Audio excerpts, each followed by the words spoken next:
നിങ്ങളുടെ favourite shows ഇനി ഒരിക്കലും മിസ്സാവില്ല. ഇപ്പോൾ C5 കാണും നിങ്ങളുടെ ഫേവറേറ്റ് ഷോസ് തികച്ചും സൗജന്യമായി. അമ്മ, എല്ലാം എന്റെ കൈവിട്ട് പോയി.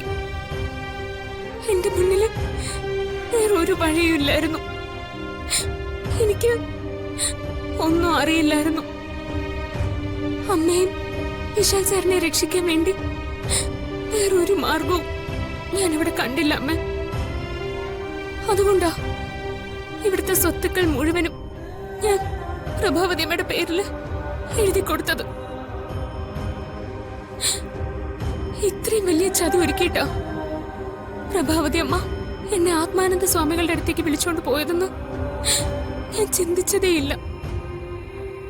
ഇപ്പോ ഞാൻ കാരണം വിശാൽ സാറ് വെറും കൈയോടെ നിൽക്കേണ്ട സ്ഥിതിയായി. ഞാനിതൊക്കെ എങ്ങനെ സാറിനോട് പറയും? എനിക്ക് അറിയില്ല അമ്മ.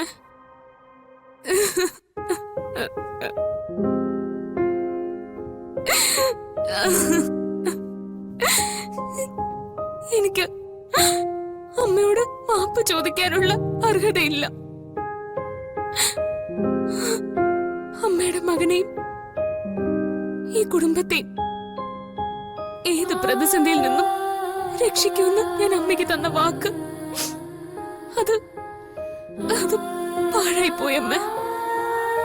രക്ഷിക്കാൻ വന്ന ഞാൻ കാരണം ഇപ്പോ എല്ലാം നശിച്ചു. എല്ലാം കൈവിട്ടു പോയി. അമ്മയ്ക്ക് എന്നോട് ക്ഷമിക്കാനാവോന്നൊന്നും എനിക്കറിയില്ല. എങ്കിലും ഞാൻ മാപ്പ് ചോദിക്കോ?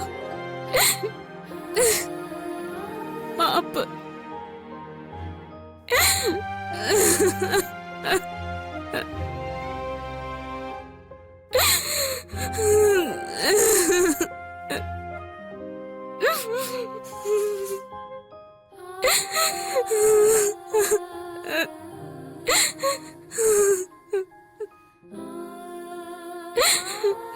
പാർവതി, പാർവതി, എന്താ ഇത്? പാർവതി, നീ എന്തിനാ കരയുന്നേ?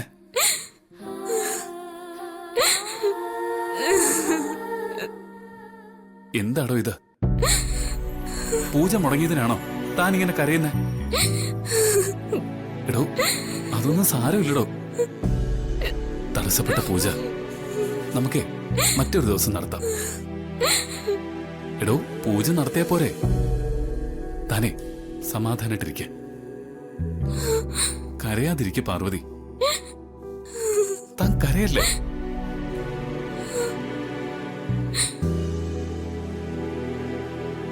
സംഭവിച്ച യാഥാർത്ഥ്യങ്ങൾ ഞാൻ എങ്ങനെ വിശാൽ സാറിനോട് പറയും? സ്വത്തുക്കളെല്ലാം നഷ്ടപ്പെട്ട് ഒരു ചില്ലി കാശ് പോലും ഇല്ലാതെയാണ് നിൽക്കുന്നതെന്ന് സാറിന് അറിയില്ലല്ലോ. അത് എങ്ങനെ ഞാൻ അറിയിക്കും?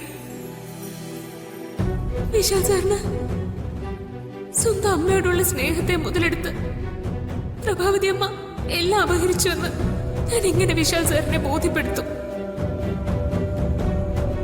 ഡൗൺലോഡ് ചെയ്യൂ C5 ആപ്പ്. കാണൂ എല്ലാ എപ്പിസോഡുകളും സൗജന്യമായി.